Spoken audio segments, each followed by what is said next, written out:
Welcome to the latest episode of Five on the Floor on the Five Reasons Sports Network. Thanks for joining us on your favorite podcast app. We're on Podbean, Spotify, Google Podcasts, Apple Podcasts. We're also on Dash Radio on their Nothing But Net channel every single weeknight at 7 p.m. Also, make sure you check out Five Reasons YouTube as we speak. Post Up 5R is going strong. That's after every Heat game, before floor, an hour before every Heat game, plus plenty of content on the channel all the time. We have our F1 show Hitting the Apex was on tonight, as well as Six Rings Canes. You only know about this stuff if you are subscribed. So make sure you subscribe to Five Reasons YouTube, and also check out fivereasonsports.com. Make sure you spell that one out. The latest takeaways from Brady Hawk are already up. Also check out the great sponsors of the Five Reasons Sports Network. We have so many of them that are local here in South Florida. One of them, our friends over at U-Brake Wheel Fix, the wheel repair, refinish, and custom wheel specialist. They offer the big three of all your car wheel needs with over 20 years of experience. U-Brake Wheel Fix repairs damaged wheels from curb rash, cracks, or bends, all under one roof with in-house powder coating, CNC machining, and polishing. They also offer the custom wheels. You want the new custom wheels and tires from your favorite brands like Vossen and Fuel Off-Road. They have them, and they offer no credit check financing up to $5,000 for a new set of wheels. Fast turnaround times on all repairs, and they even provide the loaner wheels in many cases. So check them out. U-Brake Wheel Fix. They're off of Biscayne and Northeast 146th Street. That's kind of in the Miami Shores area in North Miami. Or check them out on Instagram. Okay, U-Brake, that's you, the letter U, Brake Wheel Fix, or ubrakewheelfix.com, or reach out by phone 305-748-0112, 305-748-0112.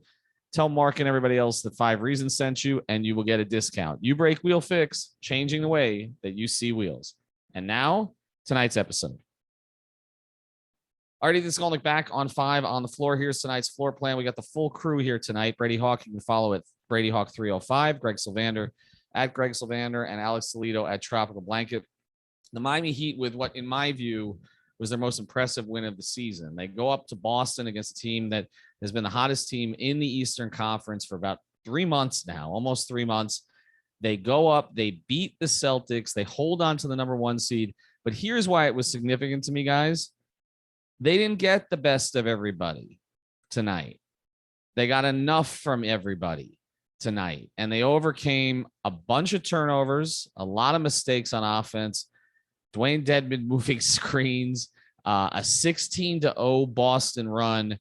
To me, okay, and the title of Alonzo Mourning's book is Resilience. That's what this organization has always been about, whether it's Dwayne Wade or overcoming the loss of Chris Bosh or anything that you look at throughout the years, it's about resilience. This was not a resilient team a week ago. It was tonight. That's the big difference for me. We can talk about the schematics. We're going to get into it. Max Strus playing down the stretch, Jimmy Butler playing at the 4, sticking with Strus in the starting lineup, bringing in Hero for Butler. We talked about all of this over the past few days, but that stuff, that tinkering, that's all cute. The team has to respond. They have to respond when things go wrong. Things went wrong tonight, Greg. They responded, and they got something from everybody. I'm looking at these lines. Kyle Lowry was tremendous. I called that on before floor. I'm just going to say that. Went over with him on PrizePicks. He's always great against Boston in his career, historically, okay? But I look at the other lines. Bam's line tonight, okay, where it didn't give you huge scoring, but gave you everything else. Tyler Hero couldn't shoot tonight, but he gave you 10 rebounds and several assists off the bench. And Jimmy Butler hitting that mid-range tonight. Okay, yes, he took 3 threes, but hitting that mid-range. They got something from everybody tonight, Greg. But the biggest thing they got was they got back on their feet when it looked like they were going to fall backwards for the rest of the game. Damn, that feels good to say. I'll say that this is my favorite win of the season because of where my headspace was related to this team. It wasn't all good just a week ago. And to see them go into Boston, tough place to play. Like, listen, these are some indicators. They didn't out rebound Boston. Boston, I think they're 35-10 when they out rebound their opponents this season. They didn't shoot 40% from 3, which is generally like, if you're going to get out rebounded, you better shoot that 38%, 48% from the field. I felt like it was more about watching them get smacked in the mouth and then go on a run. It was a game of runs. And I thought it was interesting to see him Spoelstra stick with Max Strus. I don't know that that's actually going to be how it ends up in every closing lineup. I really think it'll be matchup dependent, but it's interesting to see who Spoelstra trusts in what probably is the highest stakes game. We can say whatever about if it's our biggest game, whatever, like, but it is likely the most high stakes game that they've played to date. Let's get into the decision. We're going to work backwards here. Okay. Cause I want to get into some of the runs and other things that happened and why those things happened, the turnovers, Lowry's moments tonight. Let's just start from the back end of the game and go that way. Alex and Brady, the decision to close with Jimmy at the 4 and Strus essentially, I mean, I guess at the 3 with Hero at the 2. You guys can, either of you can jump on this. Did you like the decision at the time? And do you think this is sustainable, or is it more like what Greg's saying? This is kind of a, we'll see thing. Yeah, I'll say, I think the biggest thing for me is that we talk so much about stagnant offense and their late game offense. Like everything always never looked like it had a purpose. There was never any space to operate for your best players. And what they did more than anything to me is they found something that works. They put Hero and Strus in each corner.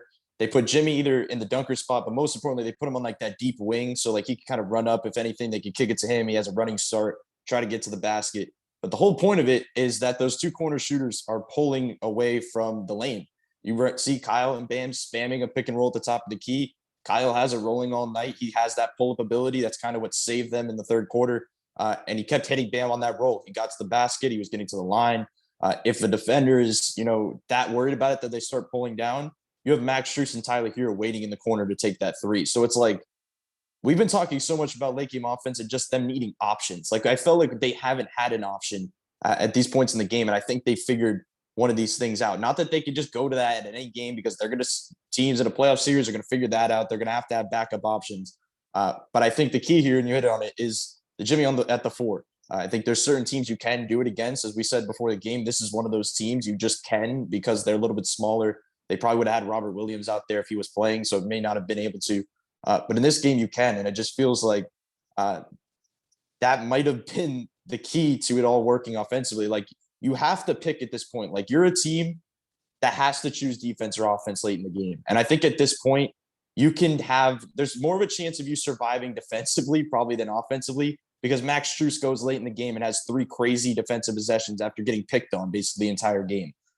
When you're talking about in previous games, PJ Tucker, Jimmy Butler, Bam Adebayo offensively, you can have good defensive possessions, but you just can't overcome that. That doesn't mean that PJ Tucker won't be closing games. I think there's points where he should be, but I think spacing right now at this moment in time is the priority. And just seeing them be able to figure that out, not against the Kings team in the second quarter, but figure it out late in the fourth quarter, gets probably the best defense in the league in their building.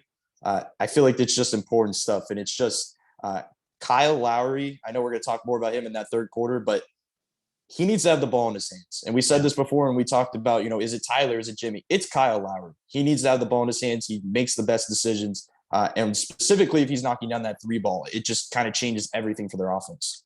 Well, Alex, we talk about who has the ball at the end, and we make such a big deal about that. I think we've all kind of said that Kyle should have it more often.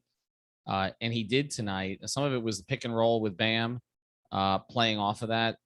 But Jimmy, I want to give some credit to Jimmy too. I mean, Jimmy contributed at the end of this game, but not the way that he's been forcing his contribution over the past couple of months.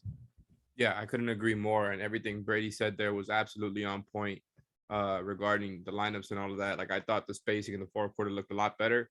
And it's funny because I was talking about something like this happening before the Kings game. I'm like, I wonder if they're going to keep sticking with the crunch time lineups, just kind of 7 minutes in a row of Tyler out there with your big 3 and PJ. And that was obviously the change tonight. So I just think that was huge. And I'm just saying that because it absolutely has to do with Jimmy. Like, I just think it makes things easier by, just an exponential level when you don't have PJ out there. And look, I love everything PJ does, but Jimmy and Bam, like, I just think over and over again, teams have shown that they're going to send that extra guy into the paint, and they're going to make you pass it out, whether it's to PJ or somebody else. And there's a couple of times where the Heat will pass up that open corner three to PJ because they're like, that's not the result that they want every time that it's there. And so I think they've kind of made that compromise where it's like, okay, we might have to sacrifice a bit of our defense. We're going to throw in an extra shooter there. Tonight it was Max. He was obviously the one having the better game between him and Duncan. And I love what I saw. Like, I thought throughout the game, Max was the one who stood out on defense in a bad way. And then he had 3 huge defensive plays down the stretch. And by the way, the whole like not having Robert Williams thing, like Brady said, it's just huge for a potential Heat Celtics matchup, because I don't think Grant Williams, for as decent of a solid rotation player as he is, just doesn't affect the game the same way that Robert Williams does with his athleticism on both ends for the Celtics. So well, and we probably would I see feel better Robert- about this matchup overall after having watched this tonight. we probably would see Robert Williams against the Heat, I would think, maybe 'cause based that'd on be the later on in timeline. the playoffs. Yeah. By the time that you would get there, likely in the second round. So that might look a little different, but also by the time he comes back, he might be rusty coming off injury. You just don't know. Like, I mean, it's obviously not ideal for Boston. I want to get into specific players when we come back. I just wanted to start with the closing stuff because we said before the game, that's probably what we're going to be talking about. We're talking about it in a good way. This thing absolutely could have gotten away at the end of the game, but I just want to be clear on this. I've said this many times throughout the season. You can close games on defense. And I think what Brady's getting at is you don't necessarily need to have your 5 best defenders out there to close games on defense. They have enough good defenders out there as well. Before we do that, we do want to get to some sponsors here on the 5 Reasons Sports Network. Mention this one all the time. Our official fantasy sponsor of the 5 Reasons Sports Network is PrizePicks.com. Make sure you're using that code 5 FIVE. Get your initial deposit matched up to $100. You don't have to play it all at once.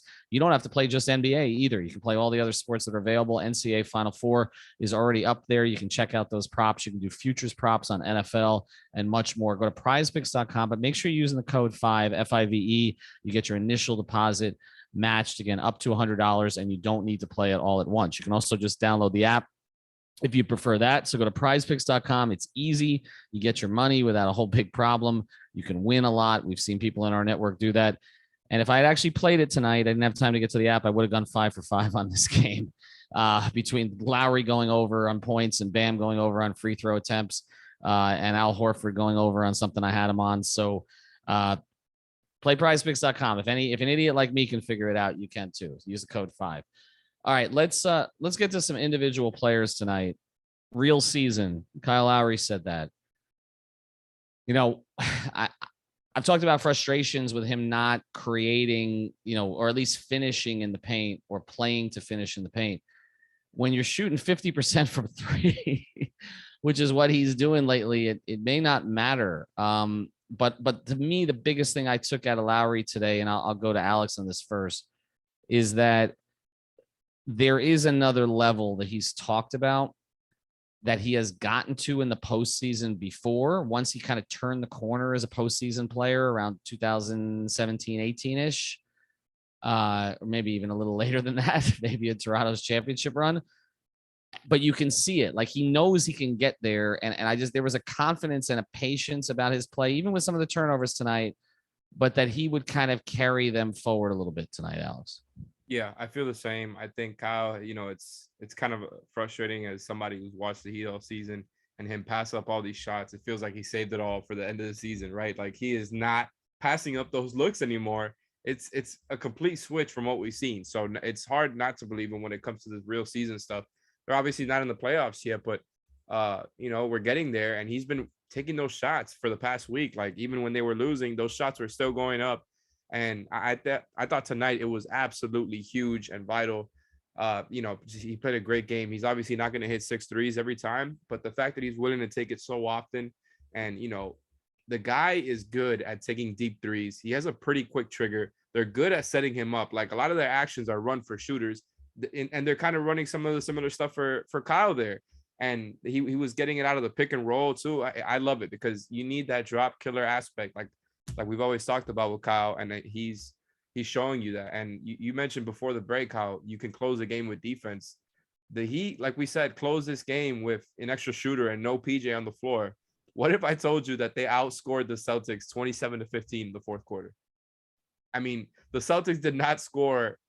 I mean, I think that their lowest scoring quarter other than that was 23 or 24. So it's like they just turned it up on both ends of the floor. And I thought Kyle was a huge part of that because it kept Jimmy from having to do so much offensively, and he was just doing a good job fitting in. So Kyle stepping up, I think, is huge for their playoff prospects. All right, let's go to another guy, Brady. Bam. Everybody focuses on the scoring, being a primary option there. He did some things in the pick and roll. There were other times he was frustrating because he wasn't looking at the basket again. But defensively, he had some non-stat sheet stuff at the end of the game where basically just trailing guys, staying with guys, getting them out of their rhythm a little bit. We talk about this. They held Boston under 100. That's significant no matter what the pace. And considering, again, that Boston had two huge runs in the game and was pushing pace out of the Heat's control during certain pockets, but it did seem like Bam wasn't going to allow them to operate. Yeah, that's basically what it was. And it's funny to start off on the broadcast. They brought up Defensive Player of the Year, and they mentioned Marcus Smart and Robert Williams, and didn't really throw Bam in there at all. Didn't even bring up his name. And I'm watching this game, and I'm like, forget Defensive Player of the Year for now. Like he's the key to it all for Erik Spoelstra defensively in the playoffs. Like for this team to be unlocked, he's the one piece that he can kind of move around defensively in different ways. The reason I say that is usually against these different teams, they do the PJ Bam thing where they just kind of switch it and it's the same thing over and over, and they get it inside to the other guy. It kind of just spirals from there. They basically treated him like Giannis in a lot of ways, where they made him the weak side guy. They made him the help side guy. And he kind of dominated on that role through the entire game. Like this wasn't just a fourth quarter thing. I was talking about this on Twitter in the first quarter because he was just he's really good just knowing where to be in the right spots on the weak side, that he's not just one of these guys that you can just lock up your best player on the perimeter. So that was just something that really stood out. I think he really took over this game defensively. I think offensively, seeing him become, you mentioned the rolling, like that is the biggest thing to me. Like watching him become a comfortable roller in a way that you can run offense, that you don't say he's still not comfortable at this stage where you give him the ball and go at it, Daniel Tice. Like it just is what it is. You're not going to do that and feel comfortable about your offense. So if you feel comfortable about your offense is running things through Kyle Lowry, putting Tyler in for Jimmy at the 6-minute mark, and immediately in 2 straight games, Tyler feeds him because 2 fly to Tyler and he gets a wide open lane. Spacing is a big thing for a lot of your shooters, but it benefits Bam probably more than anybody on the floor. Like Jimmy moving to the 4 isn't a Jimmy thing. It's a Bam thing for me. Like it just, everything kind of shifts in his role overall. And I think we always kind of mention Duncan as a way that he kind of opens up Bam. But I think the reason we say that is because there was just such a large sample size that Duncan and Bam run so many actions together that eventually it gets him open because 2 fly to that shooter. What we're seeing now is Kyle and Tyler are right there with Duncan in that way, that the more they run actions together, the more he's going to get open looks in space. I think the Tyler thing I just mentioned, but late game that we mentioned even before that was the Kyle feeding him inside. That in that third quarter, Kyle hit 2 straight threes to begin the third. The next thing he did from there, 2 flew up to him and he zipped it inside to Bam, and he had that nice little floater inside, which was kind of like a thing to kind of spark some type of run offensively. That he just has to be the bridge, like for a lot of they do offensively, and I think he was that tonight. All right, we're gonna get to Jimmy and Tyler here as we go forward. Before we do, want to tell you about another sponsor of the 5 Reasons Sports Network. Our friend Eric Rubenstein. You can find him on Instagram at Ask About Me, I Got You. He's the world traveling personal injury attorney, but he's also a damn good personal injury attorney. Okay, so if you need one of those, car accidents, slip and falls, medical malpractice, you just want somebody you can talk Miami Heat basketball with as well. We find him at the games all the time. Reach out to Eric at 954-829-ERIC. It's 954-829-ERIC.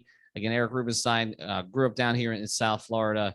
He graduated magna cum laude from St. Thomas University. So he's local. He'll work with you on all of your issues when it comes to, again, a car accident, slip and fall, medical malpractice, and he'll make sure to get you your money, which is ultimately what it's all about. So reach out to Eric, 954-829-ERIC. Ask About Me, I Got You on Instagram. And he's the official sponsor here of Brady Hawk's appearances on 5 on the Floor. Greg, Jimmy Butler, you just posted the stats here. 4 of 7, 9 points in the fourth. Wasn't forcing the 3 in the 4th. Thank God. He did take 3. He didn't go over his prize pick of 0.5 threes made tonight. I'm glad I didn't play that one. He's intent on taking some of those, but the mid-range stuff, but also the runouts on the break. That's another thing lately. Him getting some easy ones in that kind of situation. Also, I felt like his drives to the basket, he was aggressive, but a little more judicious tonight. I thought that was better as well. Yeah, I mean, 8 free throw attempts, only 2 turnovers, so you see that there's not a ton of bad decision making. And also, as I was, perusing the box score here, I see Jaylen Brown was 9 of 22. I'm interested, and we don't have this data in front of us, but with Jimmy at the 4, how much he ended up matching up with Jaylen Brown and just how that exactly played out and how much he had to do with 9 of 22. So I'm interested in that particularly. Jason Tatum only had 2 points in the 4th quarter. So, essentially, I think this was a game where, to me, I've been wanting to watch Jimmy's energy level, his level of engagement, his decision-making, and all of those things seem completely healed. And so, if I was going to say a word to walk away from this game as it relates to Jimmy Butler and this team in general, after the moves that Spoelstra's made and et cetera, it's like they appear to be healed. Now we'll see as they go to Chicago. He let go of the reins a little bit tonight. I don't know if that's sustainable. But we've talked about the open conversations that he's had with Eric, that Eric's had with others. And it does feel to a certain degree that what's happened here, just to expand on, some of the reporting I did the other day, is that when you give guys something that they ask for, they're more open to giving you what you ask for. And that feels a little bit like what's happened here. The players wanted to change. They wanted to create different kinds of rotations, staggering so that they could create better spacing. Spoelstra has provided that for them. Again, we'll see if it's sustainable. In the playoffs, you're probably going to need to change it a couple more times, okay? Gabe Vincent tonight didn't give you much offensively, okay? I think he was 0 for 1 from the field, 13 minutes. Oladipo, I've said, probably not going to be a rotation factor here this season or in the postseason. But they gave Jimmy, Alex, some of what he's wanted. And it seems like Jimmy, at least in the past couple games, particularly tonight, because it was closer, gave a little bit more of what I think all fans have been asking for, which is just take a slight step back so that everybody can move forward.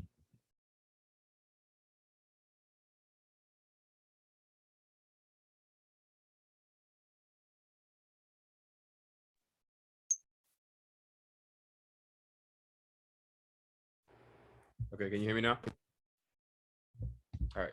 So it's funny that you say that because I was just looking through the stats tonight and going quarter by quarter, going through, what type of shot profile both teams shot. And despite all of this stuff going on with Jimmy and, us wanting him out of the way a little bit in the 4 quarters, he still took 7 field goal attempts, got to the free throw line a couple of times, finished 4 of 7 in the 4th quarter with 9 points. So I just think, things have been made easier for him, right? And even against this team who, again, even without Robert Williams, still has a bunch of good defenders out there, had 5 great defenders out there to close the game. Jimmy was still able to make stuff happen.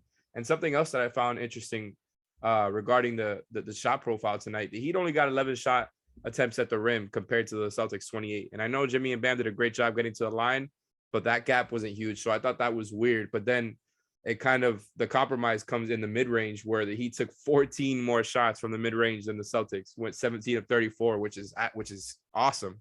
So I just thought that's kind of an interesting adjustment where it's like they're willing to take the shots that are being given to them. Like you saw Jimmy kind of dabbling back in the mid-range when the shot was there for him. You saw, obviously, like we talked about before with Kyle, just taking whatever jump shot was there. And so, I think tonight we saw a really balanced effort, not only defensively to be able to respond when the Celtics went on that run, but then offensively where everybody chipped in and you didn't need for somebody to go crazy, but everybody did a little bit of everything. And it actually seemed pretty balanced. I want to close here. Do want to mention our product code 5RSN. That's for therapistpreferred.com, 25% off for premium CBD, the sports cream, the gummies, the tincture. 10% off at getsalis.com, getsalis.com. 10% off there for endurance athletes. Basically replace your electrolytes in a healthy way. Anybody who sweats, whether you swim, play tennis, run, bike, ski, whatever, check out getsalis.com. And again, therapistpreferred.com. Use our product code 5RSN. I think again, as we've gone through all of the key guys, we haven't really gotten to Tyler a lot. It didn't have a big shooting night tonight, but I thought did some decent things on offense. I think what we see again, when they can get enough from enough guys and they're connected enough and they're resilient, this team can beat anybody. When they were fractured a week ago, they could lose to anybody. That's kind of where we're at right now. But before we close, real quick here, because they've got 2 more games on this trip. I'm actually going to be at the game in Chicago. Then they go to Toronto. At this stage, I'll just throw it out there to you guys. Quick answers here. Do you expect the Miami Heat to finish this season with the number 1 seed? Greg? Yes.